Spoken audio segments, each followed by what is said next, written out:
Star news Marathi, नवे पाऊल नवी दिशा। जर तुम्ही मला गोप्या म्हणणार असाल तर मी तुम्हाला साहेब कसं काय म्हणेल?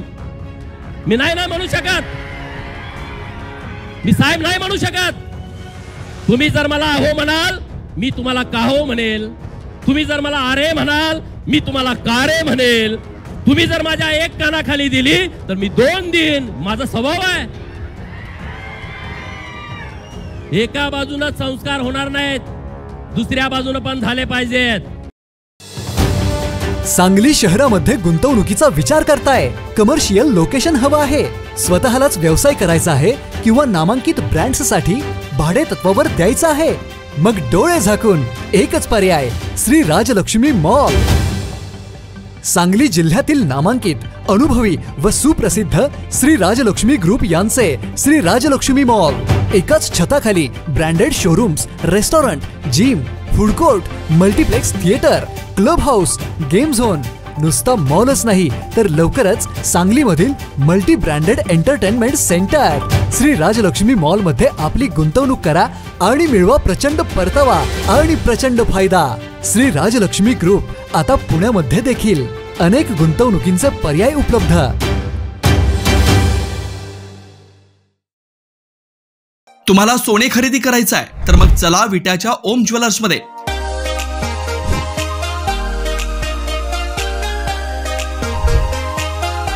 विट्यातील प्रथम सोन्याचे 100% BIS 916 हॉलमार्क्ड ज्वेलरी शोरूम, HUID प्रमाणित सर्व दागिने, ग्राहकांसाठी सुवर्ण संच योजनाही सुरू। तर मग एक वेळ अवश्य भेट द्या। आमचा पत्ता ओम ज्वेलर्स, सराफपेठ, बँक ऑफ महाराष्ट्र समोर विटा, श्री भगवान ढमाले गार्डीकर, डॉक्टर विशाल शिंदे मोराळे। आज सांगली शहरामध्ये 18 तारखेला मी काही जतमध्ये बोललो। 18 तारखेनंतर महाराष्ट्रामध्ये त्या विषयावरती बरीच चर्चा झाली। 19 तारखेला सकाळी 11 साडे11 वाजता राज्याचे लोकप्रिय मुख्यमंत्री यांचा मला फोन आला आणि त्यांनी मला सक्त सूचना दिल्या की अशा पद्धतीचं परत बोलायचं नाही, ही तुमची चूक आहे। आणि मी लगेच जिल्हाधिकारी सांगली कार्यालयाच्या समोर येऊन मी सर्व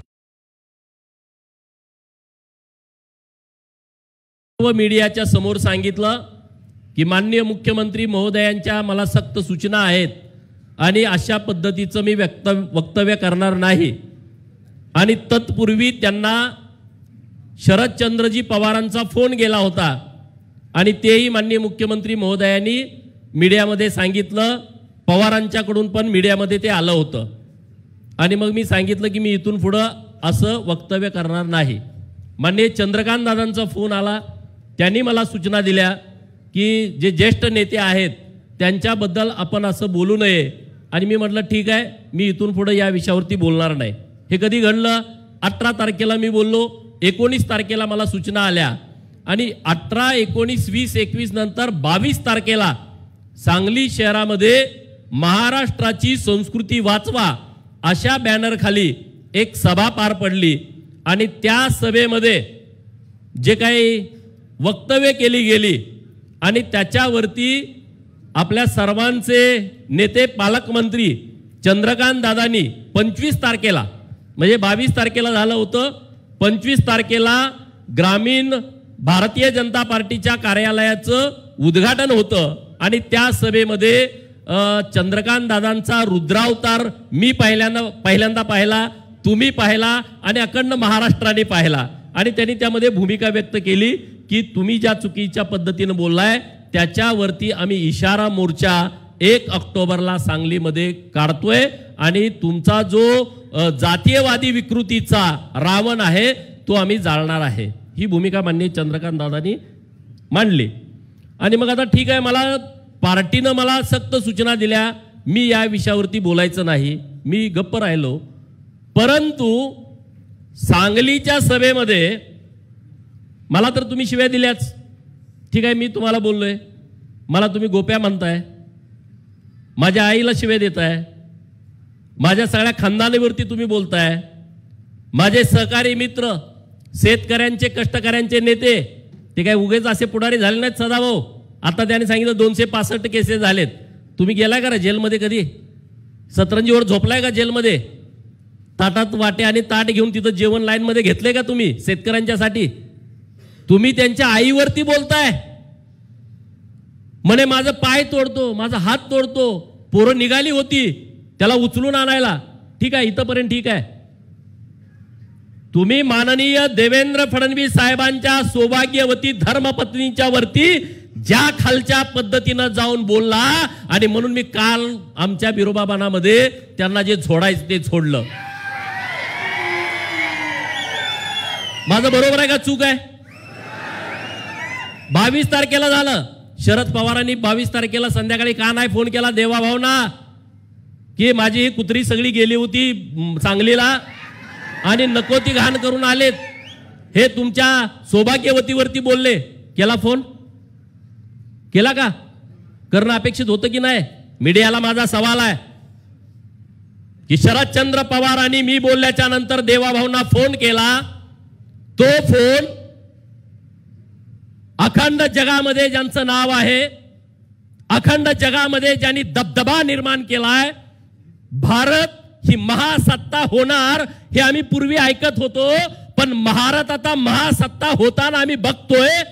त्या माननीय नरेंद्र मोदी साहेबांच्या मातोश्रीचा AI माध्यमातून व्हिडिओ तयार केला आणि तो व्हिडिओ व्हायरल केला. शरद पवारांनी माननीय नरेंद्र मोदी साहेबांच्याकडे फोन करून हे चुकीचं आहे असं मत व्यक्त केलं नाही. माननीय देवाभाऊंच्या मातोश्रींच्या वरती मागच्या 1 महिन्याच्या पूर्वी चुकीच्या पद्धतीनं स्टेटमेंट केलं, तेव्हा तुम्ही देवाभाऊंना फोन केला नाही, परंतु मी बोलल्याच्या नंतर फोन केला. ठीक आहे, परंतु मी बोलल्याच्या नंतर देवाभाऊंच्या सौभाग्यवती वहिनींच्या वरती खालच्या पातळीवरती जाऊन टीका केली, तेव्हा शरदचंद्र पवारांनी फोन केला नाही. मीडियाने त्यांना जाऊन का नाही सवाल केला? त्यांना काय नाही प्रश्न विचारला की तुम्ही गोपीचंद जेव्हा चुकीचा बोला तेव्हा तुम्ही फोन केला, परंतु देवाभाऊंच्या धर्मपत्नीवरती खालच्या भाषेत जाऊन इथला वाळवाचा कुत्रा बोलतोय त्याच्यावरती तुम्ही काय कारवाई करा असं तुम्ही बोलला नाही. म्हणजे आपला तो बाब्या आणि दुसऱ्याचं ते कार्ट, ह्या पद्धतीनं कसं काय महाराष्ट्रामध्ये चालल? संस्कृती म्हणे, संस्कृती कसली संस्कृती? कुठली संस्कृती? कसली संस्कृती आहे तुमची? अरे तुम्ही आम्हाला संस्कृती शिकवणार ज्यांनी या महाराष्ट्रातल्या बहुजनांच्या वरती अन्याय केला. गेले 50-60 वर्ष या लोकांना तुम्ही दाबून ठेवलाय, गावागावामध्ये झुंजवलाय, गावागावामध्ये सरपंच पदासाठी त्यांच्या 3-3 पिढ्याच्या दुश्मन्या तयार करून ठेवलेल्या आहेत आणि त्यांच्या जोरावरती तुम्ही आमदारक्या, खासदारक्या, मंत्रीपद, मुख्यमंत्रीपद भोगता. त्या गावातल्या लोकांचा तुम्ही कधी विचार केला? त्या गावातल्या लोकांचा विचार केलाय राज्याचे लाडके मुख्यमंत्री देवाभाऊनी, आणि म्हणून आम्ही त्यांच्या सोबत आहोत, म्हणून आम्ही त्यांच्या सोबत आहोत. काय विचार केला त्यांनी? देवाभाऊनी विचार काय केला? या गावगाड्यातल्या पोरांना शिक्षण मिळालं पाहिजे, या गावगाड्यातल्या पोरांना शिक्षण करताना चांगल्या सुविधा मिळाल्या पाहिजेत, आणि म्हणून महाराष्ट्रातल्या गरीब मराठा पोरांच्यासाठी सारथी नावाची संस्था स्थापन करण्याची कल्पना ही देवाभाऊंच्या डोक्यामध्ये आली, ते कुठल्याच मुख्यमंत्र्याच्या डोक्यामध्ये आली नाही. आणि आज मी तुमच्याशी बोलत असताना चंद्रकांत दादांनी नेतृत्व केलंय 5 वर्ष 14 ते 19 आणि नंतर 22 ते 24 मराठा समाजाच्या मुलांना काय योजना द्याव्यात त्याचं नेतृत्व चंद्रकांत दादांनी केलंय. रात्र बसून त्यांनी योजना तयार केलेल्या आहेत माननीय मुख्यमंत्री देवाभाऊंच्या नेतृत्वामध्ये. अरे आज महाराष्ट्रातल्या गरीब मराठा समाजाची मुलं class 1, class 2, super class 1 UPSC MPSC मध्ये सिलेक्ट झालेले आहेत. हे देवाभाऊ आणि चंद्रकांत दादांचं हे योगदान आहे मित्रांनो. सारथी नावाच्या संस्थेच्या माध्यमातून गरीब मराठा समाजाच्या मुलांच्यासाठी योजना दिल्या. आज जर पोरगा पुण्याला डायरेक्ट गेला, आज उद्या त्याचा ऍडमिशन आहे पुण्यामध्ये, आणि आज तो कुठं जाईल, कुठं राहील, काय खाईल, सगळ्याचेच पाहुणे पुण्यामध्ये नाही, तर त्यांना आकस्मिक निधी नावाचा निधी सरकारनं काढला. त्याच्या खिशामध्ये पहिल्यांदा रोख 20,000 रुपये दिले जातात, 15,000 रुपये दिले जातात. तू पुण्यात जाऊन राहा आणि मग तुझी कुठं मेस असेल, खानावळ मिळेल, कुला भाड्यानं रूम मिळेल, तेव्हा तू तिथं जा. पण तुझ्या खिशामध्ये पहिल्यांदा जशी आई आणि वडील आपल्या खिशामध्ये पैसे घालतो, तसं सारथी नावाच्या संस्थेच्या माध्यमातून या महाराष्ट्रातल्या गरीब मराठा मुलांच्या खिशामध्ये पैसे घालण्याचं काम हे देवाभाऊंच्या सरकारनं केलेलं आहे. हे मराठा समाजासाठी झालं. मग ओबीसींचं काय? 346 जातींचा समावेश असणारा एक मोठा समूह महाराष्ट्रामध्ये राहतो, ज्यांची लोकसंख्या 52% आहे. त्या ओबीसींच्या साठी देवाभाऊंना वाटलं की एक वेगळं मंत्रालय तयार केलं पाहिजे आणि पहिल्यांदा असं घडलं देशामध्ये. महाराष्ट्र सरकारनं 346 जातींचा समूह असणाऱ्या ओबीसींच्या साठी मंत्रालय स्थापन केलं. त्याच्यासाठी वेगळा मंत्री नेमला आणि त्या मंत्रालयाच्या माध्यमातून महाज्योती महात्मा ज्योतिबा फुले यांच्या नावानं संशोधन आणि प्रशिक्षण संस्था स्थापन केली आणि 346 जातीच्या पोरांना जे सारथीच्या पोरांना मिळतंय तेच महाज्योतीच्या पोरांना देण्याचं काम केलं. आणि म्हणून गेल्या वर्षी या महाराष्ट्रामध्ये 22 वैमानिक पोरं, सुताराचं, कुंभाराचं, लोहाराचं पोरग, अरे आमची पोरं ड्रायव्हर होत आहेत कशाचा? टॅक्सीचा. आमची पोरं ड्रायव्हर होत आहेत कशाचा? रिक्षाचा. आमचा पोरगा ड्रायव्हर होतोय पिकअपचा, टेम्पोचा, ट्रकाचा. परंतु देवाभाऊंच्या नेतृत्वामध्ये आमचा पोरगा विमानाचा ड्रायव्हर होतोय. हे देवाभाऊचं काम आहे मित्रांनो. विमानाचा ड्रायव्हर वैमानिक होतोय आणि त्याचा सगळा खर्च महाज्योती घालतेय. अरे धनगरांच्या पोरांना जिल्ह्यामध्ये वसतिगृहात ऍडमिशन मिळालं नाही तर आधार नावाची योजना आणली आहे. जो तालुक्याला राहतो त्याला 38,000, जो जिल्ह्याला राहतो त्याला 41,000, जो विभागीय कार्यालयात राहतो तिथं 51,000 आणि जो मुंबई, नवी मुंबई, ठाणे, नागपूर, पिंपरी चिंचवड आणि पुणे या मेट्रो सिटी मध्ये जर गेला पोरगा आणि त्याला वसतिगृहात ऍडमिशन मिळालं नाही तर त्याला 61,000 रुपये देण्याची योजना आपल्या सरकारनं आणली. आणि प्रत्येक जिल्ह्यामध्ये 600 मुलांना, महाराष्ट्रामध्ये 36 जिल्हे आहेत, 36 गुणुले 600 एवढ्या पोरांना धनगर समाजाच्या, एवढ्या पोरांना ओबीसी समाजाच्या सवलत राज्य सरकार देतंय मित्रांनो. प्रत्येक जिल्ह्याला 2 वसतिगृह, एक मुलींच्यासाठी, एक मुलांच्यासाठी. मराठा समाजाच्या मुलांना 1 मुलींच्यासाठी, 1 मुलांच्यासाठी. ओबीसी समाजाच्या मुलांना. हे आमच्या सरकारनं केलं. अरे तुम्ही फुले शाहू आंबेडकरांचं नाव घेतलं, फुलेवाडा काम तुम्ही केलं नाही. सावित्रीबाई फुलेंचं जन्मगाव नायगाव जे सातारा जिल्ह्यामध्ये, तिकडे तुम्ही कधी गेला नाही, त्याला कधी निधी दिला नाही. आमच्या सरकारनं फुले भिडेवाडा, जो भिडेवाडा डेव्हलप करायचा आहे ते देवाभाऊंच्या सरकारनं काम हातामध्ये घेतलं. नायगावला सावित्रीबाई फुलेंचं जन्मगाव आहे, तिथं डेव्हलपमेंट केलेलं आहे. अहिल्यादेवी होळकर यांची 300वी जयंती होती. अरे कुठं आहेत हे? हा माणूस अहिल्यादेवीच्या जयंती दिवशी वाळवा तालुक्यात फोन करत होता, जयंतीचे कार्यक्रम कुठे आहेत, मला तिथं हार घालायला यायचं आहे, म्हणजे याला फोटो टाकायचा आहे, ट्विट करायचा आहे, फेसबुकला टाकायचा आहे. अरे भारतीय जनता पार्टीचे नेते माननीय नरेंद्र मोदी साहेबांनी दिल्लीमध्ये बैठक घेतली, सगळ्या देशातल्या मुख्यमंत्र्यांना बोलावलं आणि त्यांना सांगितलं ठणकावून, छत्रपती शिवाजी महाराजांचं स्वप्न छत्रपती शिवाजी महाराजांच्या नंतर कोण पूर्ण केला असेल तर ते पुण्यश्लोक अहिल्यादेवी होळकरांनी केलाय आणि त्यांची जयंती अखंड देशभर करायची आहे. अखंड देशभर करायची आहे जयंती. सूचना दिल्या, कामाला लागले सगळे मुख्यमंत्री. अरे महाराष्ट्रात जयंती होत नव्हती, आम्ही आंदोलन करायचो की अहिल्यादेवींची जयंती सरकारनं साजरी करावी. 4 ओळीचा शासन निर्णय काढायचं, या जातीयवादी अवलादीना झालं नाही. देवाभाऊंनी 4 ओळीचं पत्र काढलं. सगळे कलेक्टर, सगळे तहसीलदार, सगळे बीडीओ, सगळे ग्रामसेवक पळायला लागले. अहिल्यादेवींचा फोटो कुठं आहे? अरे अहिल्यादेवींचा फोटो यांनी कधी बघितलाच नव्हता. त्यांनी सावित्रीबाईचा फोटो, अहिल्यादेवींचा फोटो, माता रमाईचा फोटो, झाशीच्या राणीचा फोटो, राणी चन्नम्माचा फोटो, यांना फरकच कळना. यांनी कधी बघितलंच नाही. एक शासनानं निर्णय घेतल्यानंतर काय होतं त्याचा आम्हाला अनुभव आला आणि सगळ्या कार्यालयामध्ये अहिल्यादेवींचे फोटो आले. मित्रांनो, अखंड देशभर अहिल्यादेवींचा जयंतीचा कार्यक्रम करणारही भारतीय जनता पार्टीचं सरकार आहे. तुम्ही त्या दिवशी नुसतं ट्विट केलं, हे जातीवादी तुम्ही लोक आहात.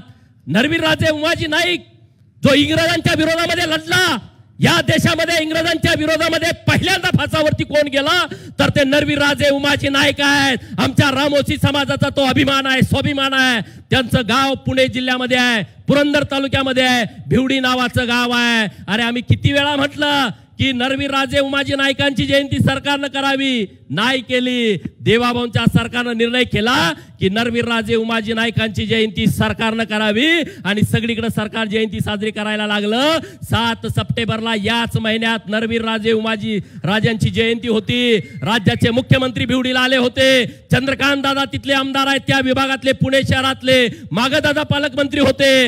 आज नरवीर राजे उमाजी नाईकांचं स्मारक करायला तिथं जागा नाही भिवडी गावामध्ये, आणि म्हणून शेजारच्या गावामध्ये 5 एकर जागा आणि 49 कोटी रुपये सरकारनं मंजूर केले। मित्रांनो 49 कोटी रुपये रामोशी समाजाला नरवीर राजे उमाजी नाईक आर्थिक विकास महामंडळ स्थापन केलं। मी का सांगतोय, रामोशांचा वापर तुम्ही काय केला रे? मारामाऱ्या करायला। गावात कुणाला मारायचं बोलवा रामोशाला, गावात कुणाला मारायचं बोलवा कोळी समाजाच्या लोकांना, गावात कुणाला मारायचं धनगराची कोण आहे थोडं बोलवा। हे मारामाऱ्या करून येणार, हे जेलमध्ये जाणार आणि तुम्ही खुर्च्यावरती पायावर पाय टाकून बसणार। अरे देवाभाऊनी आमच्या लोकांना सन्मान दिला, भारतीय जनता पार्टीने आमच्या लोकांना सन्मान दिला। वडार समाज तुम्हाला जात माहित आहे का? वडार समाजासाठी पैलवान मारुती चव्हाण आर्थिक विकास महामंडळ स्थापन केलाय, लोहार समाजासाठी आर्थिक विकास महामंडळ स्थापन केलाय। अरे गुरव समाज गावात किती गुरव असतो रे? एका गावात 2 घरं, एका गावात 4 घरं, नाहीतर काय काय खरचुंडी सारखं गाव आहे तिथं मोठा समाज आहे। गुरव समाजासाठी आर्थिक विकास महामंडळ स्थापन करणार हे देवाभाऊंचं सरकार आहे। मित्रांनो 18 महामंडळ एका वर्षामध्ये, एका दिवसामध्ये, एका शासन निर्णयामध्ये 18 महामंडळ ज्या छोट्या छोट्या समाजासाठी देवाभाऊंनी स्थापन केली। तर लिंगायत समाजाचे माझे मित्र बरेच आहेत, लिंगायत समाज महाराष्ट्रामध्ये मोठा आहे, परंतु लिंगायत समाजासाठी आर्थिक विकास महामंडळ नव्हतं। देवाभाऊंच्या सरकारनं, एकनाथ शिंदे साहेबांच्या सरकारनं लिंगायत समाजासाठी आर्थिक महामंडळ स्थापन केलं महात्मा बसवेश्वरांच्या नावानं। आणि महात्मा बसवेश्वरांचं जी कर्मभूमी आहे मंगळवेढा, या मंगळवेढ्यामध्ये स्मारक झालं पाहिजे। मागच्या महिन्यामध्ये विधिमंडळामध्ये एक बैठक झाली आणि कलेक्टर साहेबांना आदेश दिले, तिथं जो कृष्ण तलाव आहे त्या तलावाच्या बाजूची 18 एकर जागा ही महात्मा बसवेश्वराच्या स्मारकासाठी देण्याचे आदेश सरकारनं दिलेले आहेत। मित्रांनो हे सरकार असं असतं, हे काम असं करायचं असतं। हे शरद पवारांच्या पार्टीला, जयंतराव पाटलांच्या पार्टीला हे माहित नाही काम कसं करायचं आहे, आणि म्हणून हे का बितरलेत, हे का गांगरलेत? त्यांना माहित आहे की भारतीय जनता पार्टी या महाराष्ट्रातल्या बहुजन समाजाला बरोबर घेऊन चालली आहे।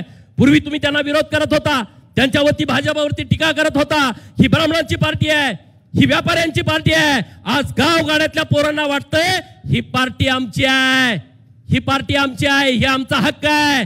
कारण भारतीय जनता पार्टीमध्ये कुणाला माहित नाही की पुढचा अध्यक्ष कोण होणार, भारतीय जनता पार्टीमध्ये कुणाला माहित नाही की पुढचा नेता कोण होणार। नरेंद्र मोदी साहेब येण्यापूर्वी भाजपला माहित नव्हतं की देशाच्या पंतप्रधान पदाचा उमेदवार कोण असणार। पार्टीनं ठरवलं नरेंद्र मोदी साहेब हे देशाच्या पंतप्रधान पदाचे उमेदवार असणार। आज ही नरेंद्र मोदी साहेबांना माहित नाही की पुढचा या भारतीय जनता पार्टीचा नेता कोण असेल, कारण ही कार्यकर्त्याची पार्टी आहे। जयंतराव पाटलांसारखी 1999ला स्थापन झाल्यापासून 2025 पर्यंत एकच राष्ट्रीय अध्यक्ष आणि फुटला तर पुतण्या अध्यक्ष। ही पार्टी अशी नाही भारतीय जनता पार्टी। या पार्टीमध्ये बदल होतो, या पार्टीमध्ये लालकृष्ण अडवाणींच्या पासून व्यंकय्या नायडूंच्या पर्यंत, या पार्टीमध्ये बंडारू दत्तात्रयांच्या पासून नितीन गडकरींच्या पर्यंत, या पार्टीमध्ये अमित शहा पासून JP नड्डांच्या पर्यंत असे अनेक राष्ट्रीय अध्यक्ष झाले। सोनिया गांधी अध्यक्ष झाल्याच्या नंतर, परंतु तिकडे सोनिया गांधी आणि आता डायरेक्टर राहुल गांधी होते आणि आता त्यांनी ते मल्लिकार्जुन खरगेंना केलाय। तुम्ही आम्हाला शिकू नका हे गणित। म्हणून हे सगळे बितरलेत की भाजप आता मुळापर्यंत चालली आहे, भाजप आता तळागाळापर्यंत चालली आहे, भाजप काम करते आहे आणि नेता आमचा इतका खंबीर आहे। नेत्यावरती तुम्ही टीका केली, नेत्यावरती टिप्पणी केली, तुम्ही आता इथं व्हिडिओ ऐकला, उद्धव ठाकरे साहेबांना काय बोलले का रे? मग मी तुम्हाला शिव्या दिल्या तर काय बिघडतंय का? हेतून पुढे मी हेच सांगतोय, माझ्या नेतृत्वावरती भाजपाच्या, मग माननीय देवेंद्र फडणवीस साहेब असतील, त्यांच्या घरातले मंडळी असतील, चंद्रकांत दादा असतील, चंद्रशेखर कोणी असेल भाजपाचा नेता, नरेंद्र मोदी साहेब असतील, तुम्ही जर खालच्या पटीत जर बोलाल तर याद राखा गोपीचंद पडळकर त्याच पद्धतीने तुम्हाला उत्तर देईन। त्याच पद्धतीने उत्तर देईन. आज ही इशारा सभा आहे. मला म्हणले तिकडे यायचं नाही, तिकडे यायचं नाही. अरे मी काय असा नंगा फकीर माणूस आहे, मी काय असा भेटतो का? अरे पण तुमची लायकी, तुमची क्षमता, तुमची पात्रता तर मला दम द्या ना. तो एक खासदार तिकडे झाला, त्यानं मला काहीतरी बोलला तिथं. मी ऐकत पण नाही कुणाची भाषणं. मी नरेंद्र मोदी साहेबांचं भाषण ऐकतो, देवाभाऊंचं भाषण ऐकतो, मी कुणाची भाषणं ऐकत नाही. आणि तिथं आमचा आबा भानुशे इथं आला, एकट्यानं दम भरला. खासदार स्वतः पोलीस स्टेशनला जाऊन बसलाय, ह्याच्यावरती केस दाखल करा. एक पोरगा आमचं आटपाडीचं, ज्याचं 38 किलो वजन असेल, ते पोरगं तुम्हाला लढतंय. तुम्ही मला कशाला नळाच्या भानगडीत पडताय? मला तुम्ही नळाच्या भानगडीत करू नका. आणि मला तुम्ही असं समजू नका की गोपीचंदला आम्ही शिव्या दिल्या तर घाबरी. मी गावातनंच आलोय रे. आम्ही इटी दांडू खेळताना, गजगाई खेळताना, आमच्या गट्ट्या खेळताना, सुरफाट्या खेळताना, कबड्या खेळताना पोरं आहे म्हणून शिव्या देतच होती की आम्हाला. त्यात काय, तुम्ही स्टेजवरनं देताय एवढंच आम्हाला माहित आहे ना. आणि गावात काय रे, गावात सहज माणूस म्हणतो, हे कुणाचं पोरगा रे, ह्याला कुणी काढलाय रे, सहज म्हणतात. तुम्ही पण ऐकलंय, सहज गावामध्ये ही चर्चा होते. मी काय असा माझा हेतू नव्हता, माझा तसा कुणाला दुखावण्याचा हेतू नाही. अरे तुमचं कृत्य काय आहे, तुम्ही करताय काय? चंद्रकांत दादा तो भितरलाय त्या दिवशी, ज्या दिवशी तुम्ही प्रयत्न करून देवाभाऊंच्या नेतृत्वामध्ये इस्लामपूरचं ईश्वरपूर केलं, त्या दिवशी गडी सगळ्यात जास्त भितरलाय. हा हिंदू विरोधी आहे. आता चंद्रकांत दादांचे सक्त आदेश मला होते, तिकडे चला हार घालायला. दादांचा आदेश मी मोडू शकत नाही, माझी इच्छा नसताना सुद्धा. मी दादा म्हणलं चला, गेलो. मग आता म्हणलं काय करावं, मी प्रार्थना केली तिथं त्यांच्या वडिलांच्याकडं की या बेट्याला चांगली बुद्धी द्या, ह्या बेट्याला चांगली बुद्धी द्या. महाराष्ट्रामध्ये नारद मुनीचं काम करतोय, दिसायला देखणं आहे, स्मार्ट आहे, मला आगी लावायचं काम करतोय, हिंदूच्या विरोधामध्ये भूमिका घेतोय आणि बहुजनांच्या डोक्यावरती पाय ठेवतोय, बहुजनांच्या वरती अन्याय करतोय. तो बहुजनांच्या वरती अन्याय केला नाही पाहिजे असा आशीर्वाद त्याला द्या, त्याच्या डोक्यामध्ये प्रकाश पाडा, अशी विनंती मी त्यांच्याकडे आता केलेली आहे. हे नाही चालणार रे असं. हे कसं काय होतंय? तुम्ही मला समजू नका की व्यक्त आहे. अरे दुश्मनी से मेरा कोई वास्ता नहीं, दुश्मनी से मेरा कोई वास्ता नहीं, पर मेरे से करोगे तो बचने का कोई रास्ता नहीं.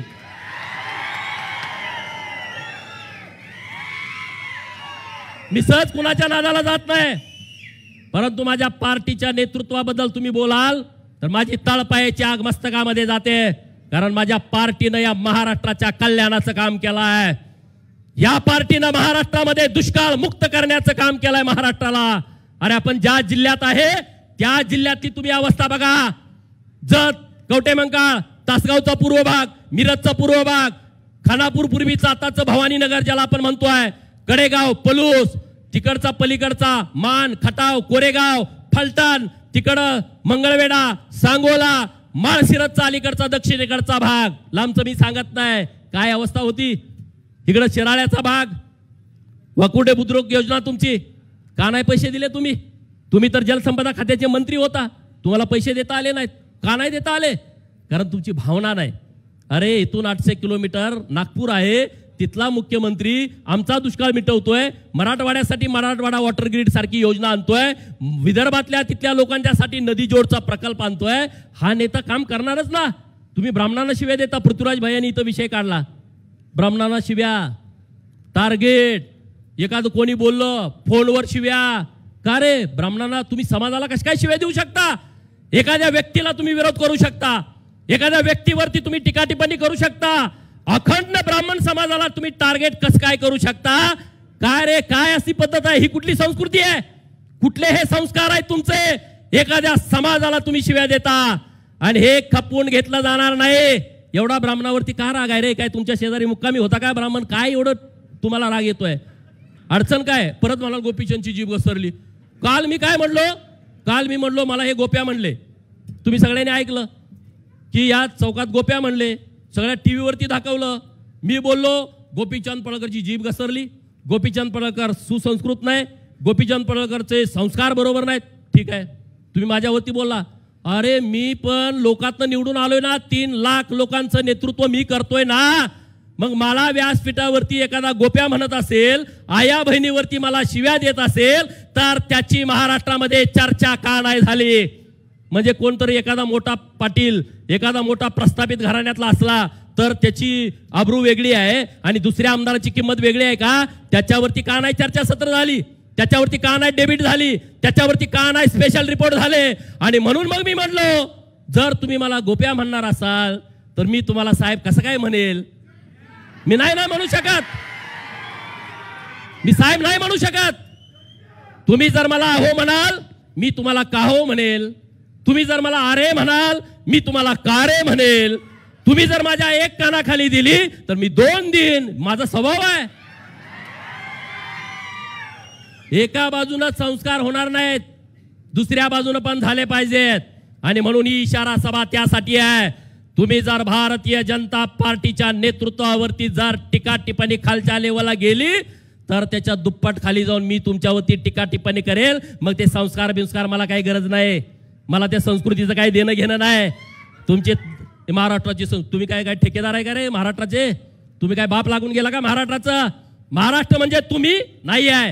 हे जे महाराष्ट्रातली 100-125 घराणी प्रस्थापित जी काँग्रेस आणि राष्ट्रवादीमध्ये काम करतायत ते म्हणजे महाराष्ट्र ही जी त्यांच्या डोक्यात संकल्पना आहे ती पहिली त्यांनी काढून टाकावी. महाराष्ट्र म्हणजे 18 पगड जाती आहेत. महाराष्ट्र म्हणजे 12 बलुतेदार आहे. महाराष्ट्र म्हणजे 346 ओबीसीच्या जाती आहेत. महाराष्ट्र म्हणजे मागासवर्गीय समाज आहे. महाराष्ट्र म्हणजे आदिवासीच्या 43 मुख्य जाती आहेत आणि 185 उपजमाती आहेत. महाराष्ट्र म्हणजे गरीब मराठा आहे. महाराष्ट्र म्हणजे ब्राह्मण आहे. महाराष्ट्र म्हणजे जैन आहे. असा विशाल महाराष्ट्र आहे. तो कुठल्या 100-50 घराण्यामध्ये वाटून घेतलेला महाराष्ट्र नाही. आणि त्यामुळं तुम्हाला जरी वाटलं माझी संस्कृती खराब आहे आणि तर तुम्ही त्याच्या बद्दल काही म्हणायचे मला त्याचं काही देणं घेणं नाही आहे. मला माहित आहे ना मी कशासाठी काम करतो. मी लोक माझ्यासाठी काय येतात? मी काय माझी संस्कृती खराब असतील तर लोक माझ्याकडे येतील का? चंद्रकांत दादांना तुम्ही काय बोलता रे? का जोड्यान हाणू का तुम्हाला? मी हाणू का? कुणाच्या वॉर रूम आहेत? कुणाच्या वॉर रूम मध्ये 500 लोक आहेत. आता मी काल बोलतो रोहित पवार नातू बोलतोय आज मीडियामध्ये की ते बिरोबा बन आहे आणि त्यांचे काय बोलावं त्यांनी तिथं ठरवलं पाहिजे. अरे काटेवाडी गावामध्ये बिरोबाचं मंदिर आहे. काटेवाडी गाव हे शरद पवारांचं गाव. तिथं बिरोबाचं मंदिर आहे आणि ह्या नातवाला ते बिरोबाचं मंदिर आहे का भैरोबाचं मंदिर आहे हे माहित नाही. आणि मला बिरोबानं सांगितलंय, मला बिरोबाने सांगितलंय हे माजलेले प्रस्थापित एकदा माझ्या दारात आणून काप. माजलेली बोकडा आम्ही बिरोबाला कापतो तसे हे जातीयवादी मस्तवाल हे माझ्या समोर कापले पाहिजे. मग मी बिरोबाचं ऐकणार? मी तुमचं कसं काय ऐकणार? मी बिरोबाचंच ऐकणार ना. आणि त्यामुळं ह्या सगळ्या ज्या गोष्टी आहेत अत्यंत महत्वाच्या गोष्टी आहेत. संस्कार आणि संस्कृती कुणी शिकवावी? जे हिंदू धर्माला मानतात. संस्कार आणि संस्कृतीवरती कुणी बोलावं? जे प्रभू रामचंद्राला मानतात. संस्कार आणि संस्कृतीवरती कुणी बोलावं? ज्यांना कुलदैवत आहे कुलदैवताला जातात. ज्यांना कुलदेवी आहे कुलदेवीला जातात. अरे तुमचे कसले संस्कार? तुम्ही एकादशीला मटण खाणार, तुम्ही चिकन खाऊन दगडूशेठला आरतीला जाणार, तुम्ही म्हणणार की आमच्या पांडुरंगाला मटण चालतंय, तुम्ही संकष्टीच्या दिवशी कोंबड्या कापून खाणार. असल्याला मला संस्कार आणि संस्कृती सांगायची गरज नाही. जे हिंदूंच्या विरोधामध्ये आहेत, जे हिंदूंच्या विरोधात भूमिका घेतात त्यांच्या विरोधामध्ये आम्ही भूमिका घेणार. आणि त्यामुळं भाजपच्या कार्यकर्त्याला मला सांगायचं आहे, तुम्ही मला खूप पाठिंबा दिला या सगळ्या विषयामध्ये. चंद्रकांत दादांचा देवाभाऊंचा अधिकार आहे माझे कान पकडायचा. मी त्याविषयी काहीच नाही, त्यांना फुल अधिकार आहे. पण राष्ट्रवादीवाला जरा मला नुसता अरे तुरे बोलला तर मला अजिबात चालत नाही. त्यांनी माझ्या नेत्याने मला उठाभाषा काढायला लावू दे, अंगठं धरायला लावू दे, मी धरतो. माझे नेते आहेत, मी त्यांना मानतो कारण ते माझ्या महाराष्ट्रासाठी काम करतायत, त्यांना तो अधिकार आहे. पण दोन कुठला आयऱ्या गायऱ्या येईल आणि मला धमकी देईल, मी अशा धमकीला भीत घालत नाही. अशा धमकीसाठी माझा जन्म झाला नाही. अरे हमें टूटना पसंद है, हमें टूटना पसंद है, मगर किसी के आगे झुकना नहीं. आम्ही कुणाच्या पुढे झुकायला तयार नाही. आणि त्यामुळं भारतीय जनता पार्टीचा हा जो वारू महाराष्ट्रामध्ये विकासाचा सुरू आहे तो वारू कुणी रोखू शकत नाही. आणि म्हणून मी जास्त काही बोललेलो नाही. मी कालच सांगितलंय त्यांना, ज्यांनी कुणी माझा हातपाय तोडतो म्हणले त्यांनी आज प्रेस घ्यायची. आज काय प्रेस घेतल्या मला माहित नाही. उद्या घ्या, परवा घ्या. मला कुठं वाळव्यात यायला सांगा, मला कुठं ईश्वरपूरला यायला सांगा, मी यायला तयार आहे ना. सदाभाऊनी मत व्यक्त केलं. काय व्यक्त केलं की कर्मवीर भाऊराव पाटलांचं का नाही स्मारक? दादा ही गंभीर बाब आहे. जैन समाजाचे आहेत म्हणून तुम्ही स्मारक केलं नाही का? अरे हजारो शाळा ज्यांनी या महाराष्ट्रामध्ये काढल्या त्या कर्मवीर भाऊराव पाटलांचं साधं स्मारक नाही. दादा माझी विनंती आहे, कर्मवीर भाऊराव पाटलांचं स्मारक झालं पाहिजे, क्रांतिसिंह नाना पाटलांचं स्मारक झालं पाहिजे, लोकशाहीर अण्णाभाऊ साठेंचं स्मारक झालं पाहिजे. हे जे वाळव्याच्या मातीतून येतात ना, गदी माडगुळकर, व्यंकटेश माडगुळकर, इनामदार, हे किती मोठी माणसं होती ज्यांनी मराठी भाषा साता समुद्रापलीकडे नेली. त्यांचं नाव नाही, त्यांचं गाव नाही. आणि एकदा ठरवा दादा या आपल्या सरकारचं धोरण, नेमका स्मारक कुणाचं बांधायचं. जो तो उठतोय, आता मी आमदार झालो, मी परत माझ्या बापा स्मारक बांधा, चालेल का? माझ्या बापाचं थडगं ठीक आहे की, बरोबर ना? नाही आता मी आमदार झालो, माझ्या बापाचं एक 10 कोटीचं स्मारक बांधा. अरे कसं काय बांधा, कुठनं बांध, तुझं तू बांध गिरा निकून, तू काय सरकारच्या पैशातनं बांधतो का? एकदा काहीतरी याचं ठरलं पाहिजे, या महाराष्ट्रामध्ये कुठल्या व्यक्तिमत्वाची स्मारकं बांधायची आणि किती बांधायची हे पण ठरलं पाहिजे ना. ज्यांचं काम आहे त्यांची स्मारकं बांधा, त्याबद्दल आमचं दुमतच नाही.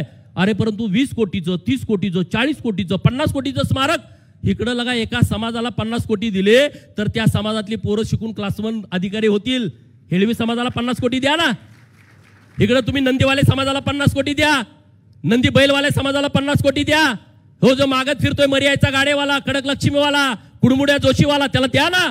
ते तुमचं नाव तर घेतील, प्रत्येक घरी जाऊन सांगतील देवाभाऊनी दिलाय, चंद्रकांत दादानी दिलाय, आता तुम्ही मंडळ केलेत त्यांना तुम्ही पैसे द्या. आम्ही सगळं गावागावात घराघरात जाऊन सांगू, कार्यकर्त्याची पण गरज नाही. आमच्या भटकंती समाजाचा धंदाच आहे ना, या घरात त्या घरात जायचं, भिक्षुकरी समाज, आम्ही जाता जाता सांगू ना, हे आम्हाला सरकारनं दिलेलं आहे. परंतु हे जे मोठे लोक आहेत, कारखान्यासाठी पैसे, सुतगिरणीसाठी पैसे सगळे घेतात, ते काही करत नाहीत. दादा तुमच्या एका इशाऱ्यानं अक्षरशः हगवान लागलेले आहे. कुठलाही एमडी डॉक्टर त्याच्यावरती इलाज करू शकत नाही. कुठलाच एमडी डॉक्टर, त्याला गोळ्याच नाहीत असल्या. इकडे आमचे ताट डॉक्टर आहेत, त्यांना विचारा, त्याला गोळ्या नाहीत असल्या. अशी हगवान लागलेली आहे. ते तुमच्याकडे काय काय केले तुम्ही भाषणात सांगाल, परंतु दादा तुमचं त्या दिवशीचं भाषण महाराष्ट्रातल्या एवढ्या भाजपाच्या आणि इतर पक्षाच्या कार्यकर्त्याच्या स्टेटसला होतं. मला वाटत नाही ह्याच्यापूर्वी कुठलं भाषण एवढ्या लोकांनी ऐकलं असेल, एवढ्या लोकांनी बघितलं असेल. आणि दादांचा दम म्हणल्यावर ते काय एकदम असे अक्षरशः हगटले, अक्षरशः पाया पडायला लागले. पण दादा माफ करण्याच्या लायकीची लोक नाहीत, ज्यांनी आपल्यावरती इतक्या खालच्या लेवलला जाऊन टीका केली आहे. आणि ती लोक आपल्याकडे नको आहेत. सम्राट बाबांनी विषय मांडलाय, हे एकदा क्लिअर केलं पाहिजे. एक तर जयंतरावनं तर केलं पाहिजे की बाबा हे भाजप हे जातीवादी पक्ष आहे, हे हिंदुत्ववादी पक्ष आहे, मी या पक्षात जाणार नाही. एक भाजपला सांगितलं पाहिजे आम्ही ह्याला घेणार नाही. कारण मला अधिकारी तिथले सांगतायत, त्यांना आतापर्यंत 5-6 तारखा सांगितले, दादा माझ्या एकट्याचा शपथविधी होणार आहे, तुम्ही कुणाला पण विचारा, तुमच्याकडे पोलीस आहेत त्यांच्याकडून तुम्ही गुप्त रिपोर्ट घ्या. ह्या 10 तारखेला शपथविधी आहे, 8 तारखेला कार्यकर्ते सांगतायत ओपन, आणि मग अधिकाऱ्यांना दम देतोय. अधिकाऱ्यामध्ये बघतोच मी येणार आहे. अरे काय बघतोय तू? जर तू आलास तर आमच्या मागच तुला बसावं लागेल ना. पुढं कसं आम्ही सिनियर लोक आहे, बरोबर की नाही? नाही आला तरी मागच्या बाकड्यात तुला, पण तू अधिकाऱ्यांना दम देऊन आमच्या भाजपवर अन्याय करतोय, भाजपच्या कार्यकर्त्यावरती अन्याय करतोय. हे भाजपच्या कार्यकर्त्यावरती कुणी अन्याय कराल हे भाजपा खपवून घेणार नाही. आम्ही सक्षमपणे तुमच्या बरोबर आहेत. दादा आहेत आणि देवाभाऊ आहेत, सक्षमपणे बरोबर आहेत. त्यामुळे चिंता करण्याचं कारण नाही. आज एवढंच व्यवस्थित, मी कुठलाही शब्द सोडून वेडं वाकडं बोललेलो नाही. त्यामुळं कुणी काय, बरोबर ना दादा? काही सुद्धा नाही. दादानी दम दिला होता मला की वेडं वाकडं तू बोलायचं नाही. ह्या इशाऱ्यातनं दुसरा इशारा सभा घ्यायची, त्यांना वेळ येऊ देऊ नको, अशा मला सूचना होत्या. मी त्या सूचनेचं तंतोतंत पालन केलेलं आहे. आणि तुम्ही सगळे आला आणि दादांचं भाषण झाल्याच्या नंतर सगळ्यांनी दादांच्या बरोबर रावणाचं दहन करायला आपल्याला जायचं आहे. जय हिंद, जय महाराष्ट्र. आपल्या परिसरातील लेटेस्ट बातम्या पाहण्यासाठी स्टार न्यूज मराठी YouTube चॅनलला आत्ताच सबस्क्राईब करा.